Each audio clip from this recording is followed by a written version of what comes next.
बिस्मिल्लाहिर्रहमानिर्रहीम।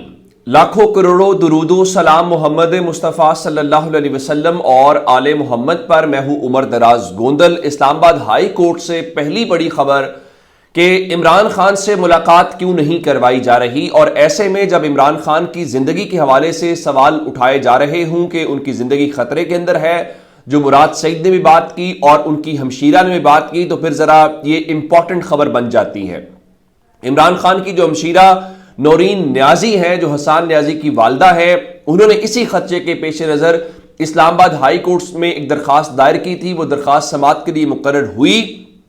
अब से थोड़ी देर पहले उस दरखास्त के ऊपर समाअत हुई है और जस्टिस आमिर फारूक साहब जो हैं उन्होंने इस केस की समाअत की है। और अमूमन हमने देखा है कि इमरान खान और तहरीक इंसाफ से जुड़ा हुआ मामला अमूमन वो जस्टिस आमिर फारूक साहब अपने पास रखते हैं, बिल्कुल उसी मॉडल के ऊपर जैसे काजी फायज ईसा अपने पास रखते हैं या रखते थे। अब तो खैर उनकी सूरत हाल ये है कि केस उनके सामने लगता है और वुकला इल्तवा की दरखास्त दे देते हैं कि जनाब हम आपके सामने पेश नहीं हो सकते, फैमिली की वजूहात है, वजह अलग है, क्या सबके सामने पेश नहीं होना चाहते।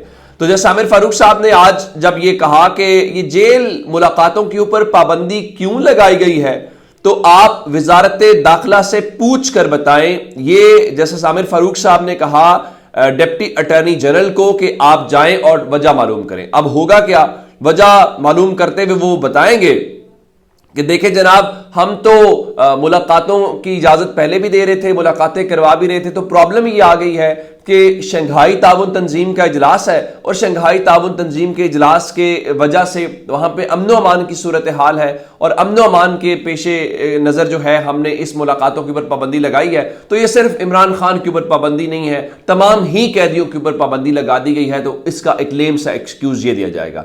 नंबर 2 खबर यह है कि एक आईनी ड्राफ्ट से मुतल्लिका जो खबर है जिसपे लाहौर हाई कोर्ट ने भी फैसला महफूज किया हुआ है, और उसके बाद चीफ जस्टिस आमिर फारूक ने कल इस दरखास्त का एतराज दूर किया और एतराज दूर करने के बाद कहा कि आप इस दरखास्त को आज समाअत के लिए मुकर्रर करें।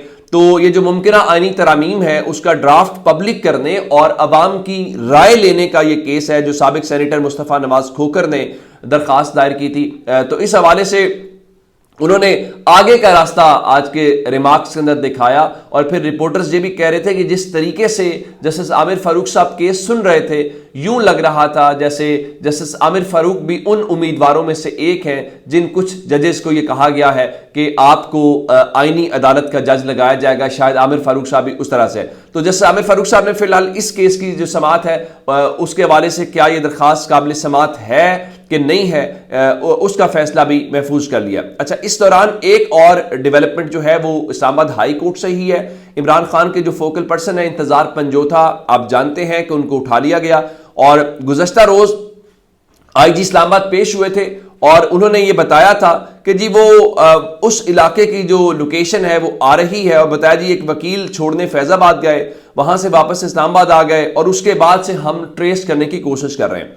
आज डीआईजी पेश हुए और बताया जी हमें ना सीसीटीवी फुटेज से पता चला है कि जो इंतजार पंजोता है वो इस्लामाबाद से रावलपिंडी चले गए थे और अब हम रावलपिंडी की जो सीसीटीवी फुटेजेस से ट्रैक करके जुमे के बाद अदालत को आगाह करेंगे, उसकी हिदायत दे दी गई हैं। यानी दूसरे लफ्जों में आप यूं कहिए कि इस मामले को भी लटकाया जा रहा है। पहले आप कह रहे थे जी वहां पर लोकेशन है, अब आप पिंडी डाल रहे हैं, तो कौन इसको ढूंढेगा? ये एक अलग से तमाशा जो है वो वाली बात है। अच्छा, चंद पिछले दिनों से हमने ये देखा कि अली अमीन गंडापुर के ऊपर तनकीद हुई, हमने भी तनकीद की। जाहिर है जब आप अपने लोगों को बीच रास्ते में छोड़ के चले जाएंगे तो फिर ये ठीक नहीं होगा। लेकिन अली अमीन गंडापुर ने रात जो काम किया है उन पे जितनी उनकी तारीफ की जाए वो कम है, जितनी उनको शाबाश दी जाए वो कम है। हुआ ये कि पश्तून तहफ़्फ़ुज़ मूवमेंट या पीटीएम जो है वो आज 11 तारीख से 3 दिन के लिए जिरगा करने जा रहे थे और विफाकी हुकूमत और मोहसिन नकवी जैसे हीरे तो दिमाग से सोचते ही नहीं ना। ये हीरे तो बंदूक की नाली से सोचते हैं। जब बंदूक की नाली से सोचते हैं तो फिर अकल नाम की कोई चीज नहीं होती। हुआ यह कि इन्होंने पीटीएम के ऊपर पाबंदी लगा दी, कलअदम करार दे दिया उसको, और मोहसिन नकवी तो इस हद तक चलेगा जी जो उनसे मिलेगा, जो उनको सपोर्ट करेगा, हम उनके भी शनाख्ती कार्ड जो है वो ब्लॉक कर देंगे। आप पाकिस्तान के मामे लगते हैं ना, आप ये सब कर देंगे। पाकिस्तान हम सब क्या है, आपका थोड़ा ही है। तो उस पे अली अमीन गंडापुर ने कहा ये ना करें। अली अमीन गंडापुर ने उसी रात को तमाम जमातों के, ऑपोजिशन, गवर्नमेंट, सबको बिठाया। उसके बाद कहा गया कल ग्रैंड जिरगा होगा। कल ग्रैंड जिरगा हुआ। ग्रैंड जिरगे के बाद यह तय पाया कि इस सारे मामले को लीड करेंगे अली अमीन गंडापुर। अली अमीन गंडापुर जो है वो रात को जमरूद गए और वहां पे पीटीएम के साथ उन्होंने मुज़ाकरात किए और मुज़ाकरात करने के बाद वो और मंजूर पश्तीन इकट्ठे आए और इस हवाले से ये तय पाया है कि पश्तून तहफ़्फ़ुज़ मूवमेंट जो है वो 3 रोज के लिए जिरगा करेगी।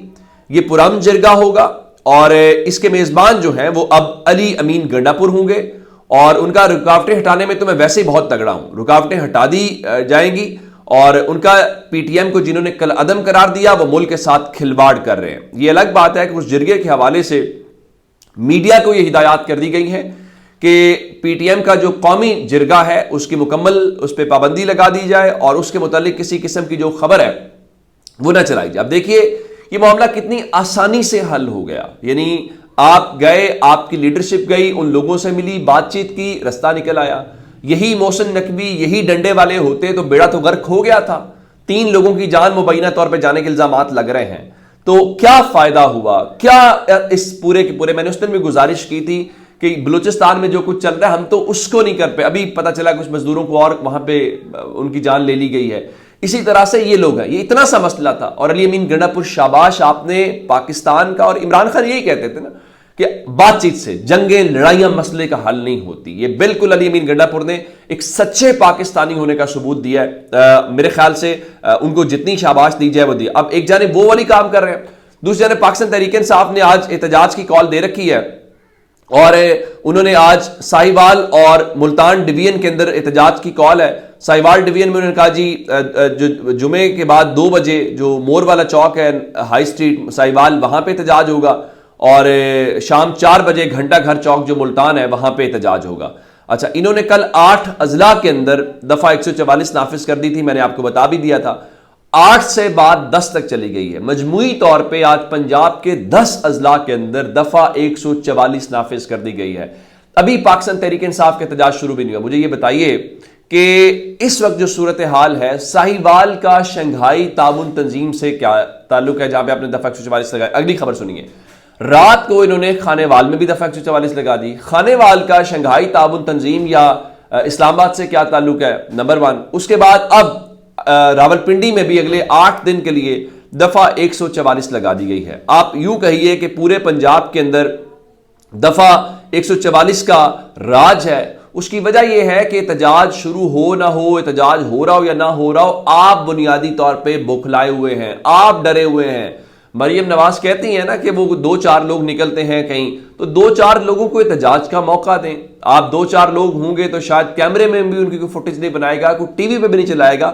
अगर कोई चलाएगा भी तो तहरीक इंसाफ के साथ ही चलाएगा कि आप एहतजाज की कॉल तो दे देते हैं लेकिन लोग आपके लिए निकलते नहीं हैं। लेकिन उनको कौन समझाए, कौन करे, फिलहाल तो वो सारे परेशानी का आलम है। अच्छा, अब इस बीच में ये रात को वो मान रहे थे राना सनाउल्ला कि जी मौलाना फजलुर रहमान के साथ आज तक जितनी भी मुलाकातें हुई हैं वो मायूस कुन साबित हुई हैं।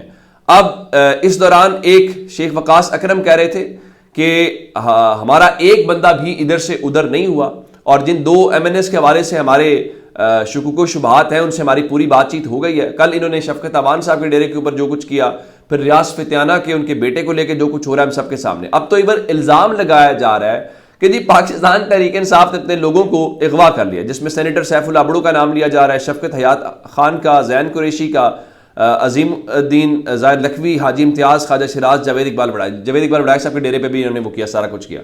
भाई जैन कुरैशी तो अब से थोड़ी देर पहले पेशावर हाई कोर्ट से रादारी जमानत करा रहे थे और उनकी रादारी जमानत हो भी गई है।